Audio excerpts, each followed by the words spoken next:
Phone పెట్టగానే జగన్మోహన్ రెడ్డి గారి దగ్గర నుంచి ఫోన్ వచ్చింది. అన్న, తంగెడ గ్రామంలో వైఎస్ఆర్ కాంగ్రెస్ పార్టీకి చెందినటువంటి ఒక యువకుడిని తీసుకువెళ్ళి చిత్రహింసలకు పోలీసు వారు గురి చేశారనే విషయం నాకు చెవికొచ్చింది. అది ఎంతవరకు నిజము ఏమిటి తెలుసుకోండి, అవసరమైతే మీరు వెళ్ళి ఆ కుటుంబాన్ని పరామర్శించరండి, తెలుసుకోండి వాస్తవాలని చెప్పడం జరిగింది. ఆ తర్వాత మా లీగల్ సెల్ మాధవికి ఫోన్ చేసి వివరాలు తెలుసుకోవడం జరిగింది. ఇక్కడ ఉన్నటువంటి పెద్దలను కూడా తెలుసుకొని ఈరోజు మేమందరం ఒక టీమ్గా వచ్చి ఉప్పుతోళ్ల హరికృష్ణని అదేవిధంగా చల్లా ప్రేమ్ కుమార్ని ఇద్దరిని కూడా లోపలికి వెళ్ళి పరామర్శించి జరిగిన విషయాలు తెలుసుకొని మీడియా ముందుకు రావటం జరిగింది. చాలా దురదృష్టం, చెప్పాలంటేనే కొంత సిగ్గుగా ఉంది.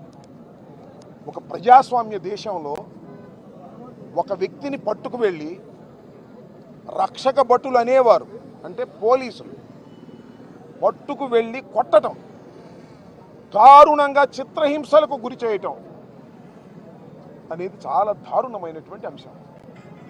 నిజంగా ఉప్పుతోళ్ల హరికృష్ణ చెప్పిన మాటలు నా మాటలుగా చెప్పాలంటే, ఆయన ఉదయం 4 గంటలకి పోలీసు వారు వచ్చారు. అది కూడా ఎవరో జానీ భాష అంట, ఆ గ్రామంలో ప్రత్యర్థి రాజకీయ పార్టీకి తెలుగుదేశం పార్టీకి చెందినటువంటి నాయకుడు. ఆయన కారులో వచ్చారు. ఆయన కారులో వచ్చి మీరు రండి అంటే, ఏమిటి పోలీస్ వ్యాన్ కూడా కాదు, ఎందుకు మేము ఈయన కారులో రావాలి అని తండ్రి కొడుకులు ఇద్దరు కూడా అడ్డం తిరిగి మేము వస్తాం పదండి పోలీస్ స్టేషన్, కానీ ఆ జానీ భాషా కారులో మేము రాము, ఆయన తెలుగుదేశం ఆయన మాకు వ్యతిరేకంగా ఉన్నాడు, ఆయనే మిమ్మల్ని తీసుకొచ్చి మమ్మల్ని తీసుకెళ్లాలని ప్రయత్నం చేస్తున్నారు, మేము రామని పోలీస్ స్టేషన్కి వచ్చారు. ఇందాక ఆ ఎల్లయ్య తండ్రి గారు చెప్పినట్టుగా వాళ్ళ అన్నను కూడా తోడు తెచ్చుకున్నాడు. ఎల్లయ్య పాప ఒక్కడే కాదు కదా అని వాళ్ళ అన్నగారిని కూడా, ఇందాక ఉన్న అన్నగారిని కూడా తోడు తెచ్చుకుని ముగ్గురు కలిసి వచ్చారు. వచ్చిన తర్వాత పోలీస్ స్టేషన్లో మరి ఉప్పుతోళ్ల హరికృష్ణను కూర్చోబెట్టారు. కాసేపు తర్వాత పోలీస్ స్టేషన్ పక్కనే ఉంటుందంట ఇంకొకటి, ఒక ప్రైవేట్ రూమ్, అక్కడికి తీసుకువెళ్ళి హరికృష్ణ చెప్పిన మాటలే చెప్తున్నా నేను. 2 కాళ్ళు చాచి కానిస్టేబుల్స్ ముగ్గురు, ఆ దాచేపల్లి సిఐ పొన్నూరు భాస్కరు చేశాడు. వైఎస్ఆర్ కాంగ్రెస్ పార్టీలో ఉన్నాడు. అయితే పోలీసులు ఏదైనా ఉంటే కేసు పెట్టండి, పెట్టారుగా. 307 అంటే 109 బిఎన్ఎస్ పెట్టారు. అంటే మనిషిని చంపబోయాడని ఓ ఫాల్స్ కేసు పెట్టారు. మరి కొట్టడం ఏంటి? ఒక మనిషి ఇట్లా కొట్టడం ధర్మమేనా? అసలు ఆ సిఐ గారి పద్ధతి ఏంటి? This the second time Krishnaveni అని ఆయన పట్టుకొచ్చి హైదరాబాద్లో పట్టుకొచ్చి రాత్రి 12-1 గంటకి ఆమెని ఇంట్రాగేషన్ చేశాడు. అదే విషయం మ్యాజిస్ట్రేట్ గారికి చెప్పింది. ఆమె చెబితే నోటీస్ ఇచ్చారు మ్యాజిస్ట్రేట్ గారు. మళ్ళీ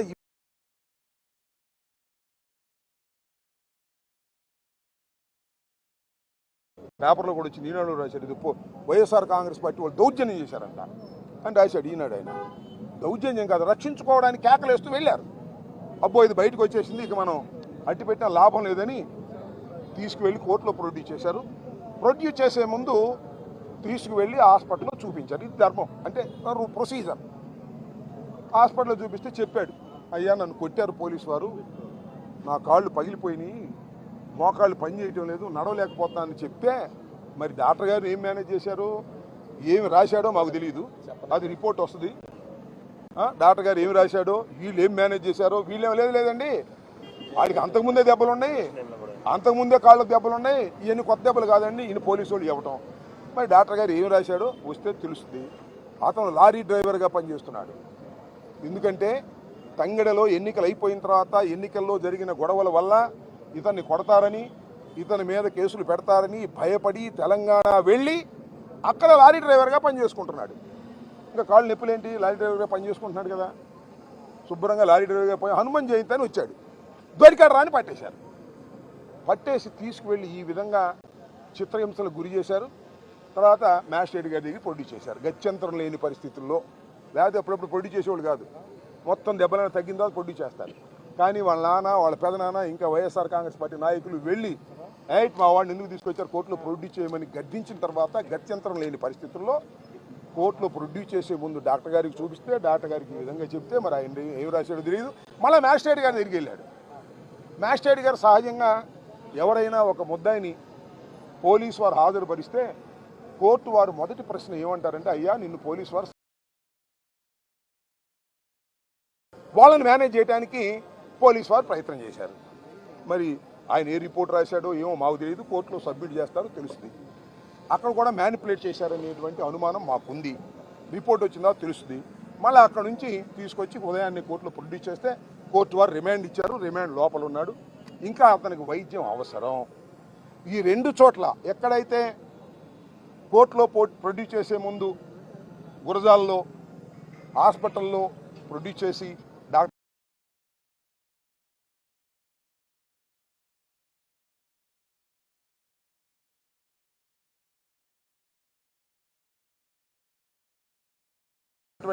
ఉప్పుతోళ్ల హరికృష్ణ మాత్రం నన్ను పోలీసు వారు కొట్టారు అని చెప్పారు. ఎక్స్రే తీశారంట, కానీ వాపు ఉంది భయంకరంగా. డాక్టర్లు కూడా వచ్చారు, వాళ్ళు కూడా చూశారు, వాపు ఉంది. ఎంఆర్ఐ స్కానింగ్ తీయాల్సిన అవసరం ఉంది.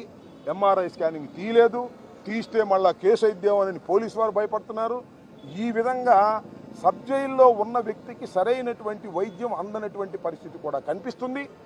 దీని మీద మేము ఉన్నత న్యాయస్థానానికి వెళ్ళి అతన్ని మరొక చోటకు రిఫర్ చేసేటటువంటి ప్రయత్నం కూడా మా న్యాయవాది బృందాలు చేస్తున్నారని ఈ సందర్భంగా నేను చెప్పదలుచుకున్నాను. ఒక వ్యక్తిని ఈ విధంగా ఆయన సూపర్ పవరో లేకపోతే కాకి బట్టలు వేసుకున్నటువంటి తెలుగుదేశం కార్యకర్తో లేక కాకి బట్టలు వేసుకున్న తెలుగుదేశం గూండానో ఆయన నాకు తెలీదు. ఆ సిఐ గారు ఆయన పేరేదో భాస్కర్, పొన్నూరు భాస్కర్ అంట. This is the second time కొట్టడం అనేది. ప్రైవేట్ కేసు 4 ఉన్నాయండి అతని మీద, అది వేరే అంశం. ఇది సెకండ్ టైం కృష్ణవేణి మీద ఆ విధంగా చట్ట వ్యతిరేకంగా ప్రవర్తించాడు. ఇవాళ ఉప్పుతోళ్ల హరికృష్ణ అనేటువంటి ఒక లారీ డ్రైవర్ మా పార్టీకి చెందినటువంటి వ్యక్తి అయినంత మాత్రాన తీసుకెళ్లి కొట్టడం ఏంటి నాకు అర్థం కాలేదు.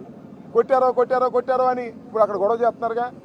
ఎవరు మన డిప్యూటీ స్పీకర్ గారు కొట్టారని ఒక ఐపీఎస్ ఆఫీసర్ని సస్పెండ్ చేశారు, జైల్లో పెట్టారు. మరి ఉప్పుతోళ్ల హరికృష్ణను కొట్టినందుకు ఏం చేయాలా? వాళ్ళనే జైల్లో పెడితే నిన్నేం చేయాలా అని అడుగుతా ఉన్నా. ఆయన పేరేంటి? కాదు మన భాస్కర్ అనే ఆయన. ఏంటిది? నీ కాకి బట్టలు వేసుకుంటే, నీకు లాఠీ ఉంటే, నీకు తుపాకీ ఉంటే నువ్వు రౌడీ అయిపోతావా? తెలుగుదేశం పార్టీ వాళ్ళు నీకు చెప్తే నువ్వు మా కార్యకర్తలు కొట్టేస్తావా? కొడితే మేము చూస్తూ ఊరుకోవాలా? మేము అధికారం